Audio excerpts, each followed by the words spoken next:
పిట్ట కొంచెం కూత ఘనం అంటారు. కానీ ఈ పిట్ట విషయంలో కూతే కాదు, దానికోసం ప్రభుత్వం చేస్తున్న ఖర్చు కూడా ఘనమే. దేశంలో ఎక్కడా జీవించదు, మన కడప జిల్లాలోనే తప్ప. అలాంటి అరుదైన పక్షి కోసం దశాబ్దాలుగా అన్వేషణ సాగుతూనే ఉంది.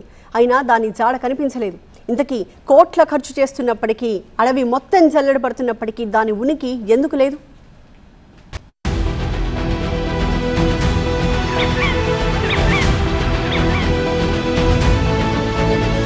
అంతరించిపోతున్న ఒక పక్షి కోసం ప్రభుత్వం కోట్ల రూపాయలు ఖర్చు పెట్టి దాదాపు 6-7 దశాబ్దాల కాలంగా దానికోసం రీసెర్చ్ చేస్తూనే ఉంది. ఏమిటి ఆ పక్షి అనుకుంటున్నారా? అదే కలివికోడి.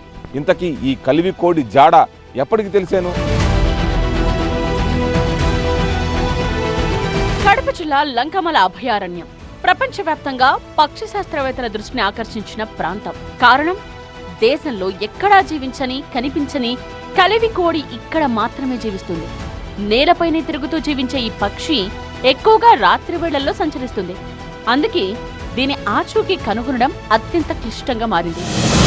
ఇక్కడ మనం చూస్తున్న ఈ కెమెరాలే కలివికోడి కోసం పెట్టిన ఈ కెమెరాలను ఏర్పాటు చేయడం జరిగింది. దాదాపు ఈ లంకమల అభయారణ్య ప్రాంతంలో దాదాపు ఒక 30 నుంచి 35 కెమెరాల వరకు ఇక్కడ ఏర్పాటు చేయడం జరిగింది. ఇవంతా కూడా నైట్ విజన్ కెమెరాస్ అనమాట. ఇవన్నీ కూడా ఈ కలివికోడిని రీసెర్చ్లో భాగంగా ఇక్కడ ఏర్పాటు చేయడం జరిగింది. పూర్తి స్థాయిలో ఒక నదినే ఈ కలివికోడి కోసం పక్కదారి అంటే తెలుగు గంగ ప్రాజెక్టుకు సంబంధించి ఈ లంకమల అభయారణ్య ప్రాంతం గుండా వెళ్లాల్సిన కాలువను కూడా ఏదైతే ఈ అంతరించిపోతున్న ఈ పక్షి కోసం దారి మళ్లించి పక్కదారిలో గుండా తీసుకెళ్లిన పరిస్థితి కనపడుతుందంటే దీనికోసం ప్రభుత్వం ఎంతగా ట్రై చేస్తుంది. అంటే ఈ కలివికోడికి సంబంధించి ఎందుకింత ఖర్చు పెడుతున్నారు అంటే అంతరించిపోతున్న జాతిని కాపాడేందుకే ఈ దీన్ని రీసెర్చ్ చేస్తా ఉన్నారు. కలివికోడి ఆవాస ప్రాంతంగా దాదాపు 464.5 చదరపు కిలోమీటర్ల విస్తీర్ణాన్ని గుర్తించారు. ఈ ప్రాంతంలోనే ఇప్పటికీ పరిశోధనలు కొనసాగుతున్నాయి. బాంబే నేచురల్ హిస్టరీ సొసైటీ శాస్త్రవేత్తలు ఈ పక్షి అరుపును కూడా రికార్డ్ చేశారు. 2024 నుంచి ఇక్కడ రీసెర్చ్ చేస్తున్నాం. ఇప్పటిదాకా ఆనవాళ్ళు అయితే ఏం దొరకలేదు. కలివికోడి అనేది మన ఇండియాలో మన కడప డిస్ట్రిక్ట్లో తప్ప ఎక్కడ కనపడదండి. ఇప్పుడు మేము ఎక్కడికి వెళ్ళినా కానీ అది ఒక అరుదైన పక్షి అంట. ఏటా నవంబర్ నుండి మార్చి మధ్యకాలంలో కలివికోడి శబ్దాలు వినిపించే అవకాశం ఉంటుందని పరిశోధకులు చెప్తున్నారు. అందుకే సూర్యాస్తమయం తరువాత అటవీ ప్రాంతంలో ప్రత్యేక నిఘా నిర్వహిస్తున్నారు. పక్షుల శబ్దాలను రికార్డ్ చేసి ల్యాబ్లకు పంపిస్తున్నారు. ప్రస్తుతం లంకమల అభయారణ్యంలో 30 నుండి 40 వరకు ఆధునిక కెమెరాలను ఏర్పాటు చేశారు. ప్రతి కదలికను పర్యవేక్షిస్తున్నారు. అయినప్పటికీ ఈ పక్షి ఉనికికి సంబంధించి స్పష్టమైన ఆధారాలు మాత్రం లభించలేదు. లాస్ట్ కలివికోడి అప్పుడు ఫోటో వచ్చింది అంటే 2004 తర్వాత ఫోటో మనకు రాలేదు.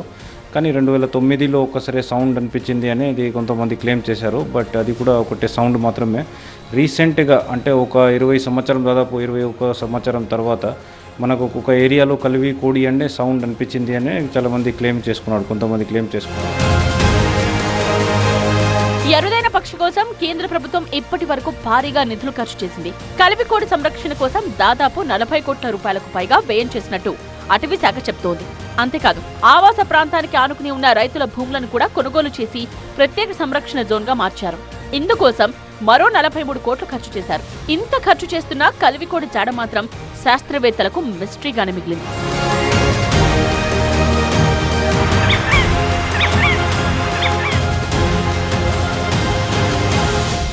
అయితే ఇది పూర్తిగా అంతరించిపోయిందా లేదంటే ఈ పక్షి ఆనవాళ్ళు ఏమన్నా మళ్ళీ దొరుకుతాయనే దాని మీద అయితే రీసెర్చ్ కొనసాగుతుంది. కాబట్టి ఈ పక్షి కనపడిద్దా లేదా అనేది మాత్రం ప్రశ్నార్థకమే. Camera person Rajeshwar, Sudheer, TV9, బద్వేల్లోని లంకమల అభయారణ్యం నుంచి.